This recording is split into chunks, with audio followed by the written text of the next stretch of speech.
everyone, it's Val-Marie. Welcome back to my channel. Today we're gonna go through my latest project, which is a jersey house dress that I made based on this pattern, and I will link it in description. It's pretty versatile. You have different options. I chose to make the boat neckline and the 3/4 sleeve version with pockets. I chose to make the pattern with some jersey fabric I bought last year, and I also talk about that fabric in my fabric stash video. I was inspired to buy this fabric when I saw a video from Angela Clayton where she uses a very similar pattern. It's sort of like a plaid with some black, green, and blue. I just thought it was such a nice fabric, so that's the reason why I bought it in the first place. The main interesting thing about this project is that I chose to do some pattern matching, and it was a bit of a struggle, and it's not perfect. It was actually my first time really focusing on pattern matching on a project. So if that's something that you've tried or you want to try, I am very happy to tell you about how it went for me, and hopefully you can learn from my mistakes and do the best you can yourself for your project. The first step is to put together the pattern pieces. I printed the pattern on sheets of paper and I am assembling the sheets together. It's pretty easy to do. Once I'm done assembling all the sheets together and cutting the pattern pieces, I like to fold them with the label on top so that I'm not getting lost and I can easily find the different pieces. So I was able to match the skirt panels really well, but under the arms, I actually, on one side it doesn't match, and on the other it doesn't quite match either. And that's because when I cut the fabric, the pattern is printed onto the fabric, but it was printed a little bit askew. When I put down my pattern pieces following the grain, the pattern isn't perpendicular to the grain, so the cut is also not perpendicular. Well, if that makes sense, the cut is on the grain line, but it doesn't necessarily is the print line. I hope that makes sense. I got a bit discouraged at some point because I realized it was not going to be a perfect pattern matching, and so I got annoyed and frustrated. That's okay, you live and you learn. Ultimately, this dress is mostly going to be worn at home, so it's great that I got my hand on pattern matching for a project that I will enjoy wearing at home, and it's okay if it's not perfect. Ultimately, I learned a lot from it.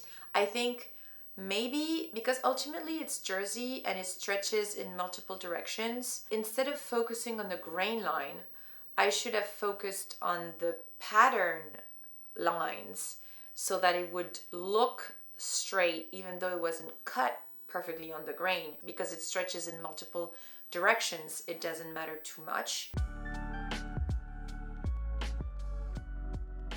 All I have left for my jersey dress is to hem the sleeves, hem the dress, and also finish the collar. For these seams I want to use a twin needle to finish the seams. You gotta remember when you switch to a twin needle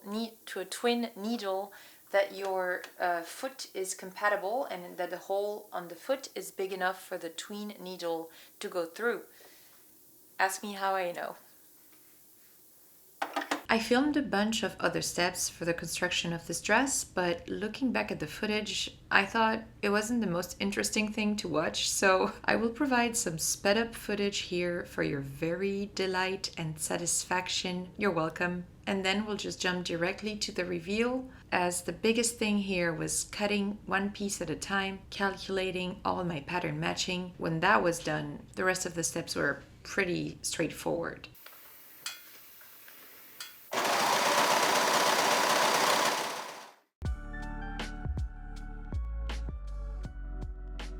Ta-da! Very happy with the result. I think it's exactly what I wanted. Even though the pattern matching is not perfect, I was able to match one side and not the other for the bust.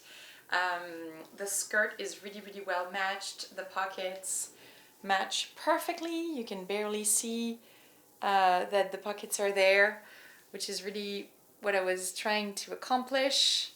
The sleeves, one sleeve is not as great as the other, same for the bust, but that's okay. But overall, really happy. I can style this dress with a black belt that I have, or just wear it without the belt if I'm really just chilling at home.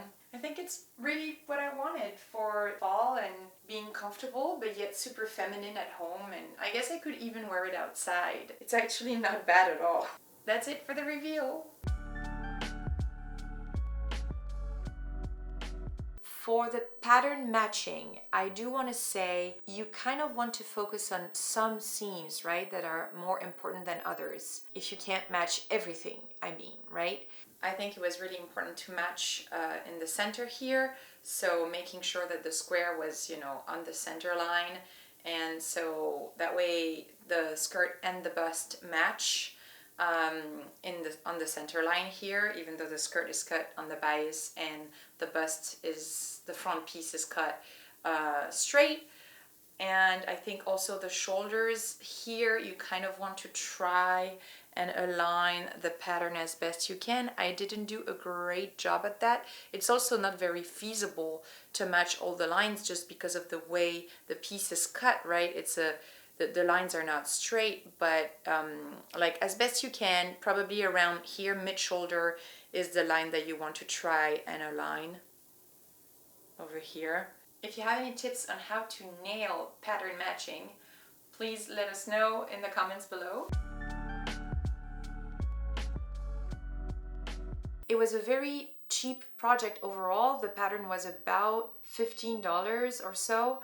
The fabric, as I said, I bought last year on sale on moodfabric.com. It wasn't expensive either. I can't recall, but it wasn't much. I do have a little bit of fabric left, so maybe I'll do something. I could do, I guess, underwear with what I have left. That could be fun. Well, thank you very much for watching. I really hope you guys enjoyed this video. I will see you in the next one, where I'm gonna go through my mending pile and a bunch of new items that I got from my latest clothing swap. I also want to make from scratch my first pair of pants, which I am very intimidated by, but also very excited to start.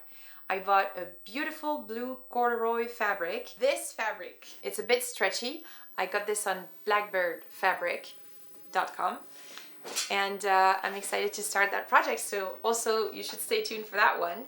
I really hope you had a great time watching this video. Cannot wait to see you in the next one. If you're celebrating Thanksgiving, I hope you have a wonderful Thanksgiving with your family and or with your friends. And I will see you in the next one. Thank you so much. Bye.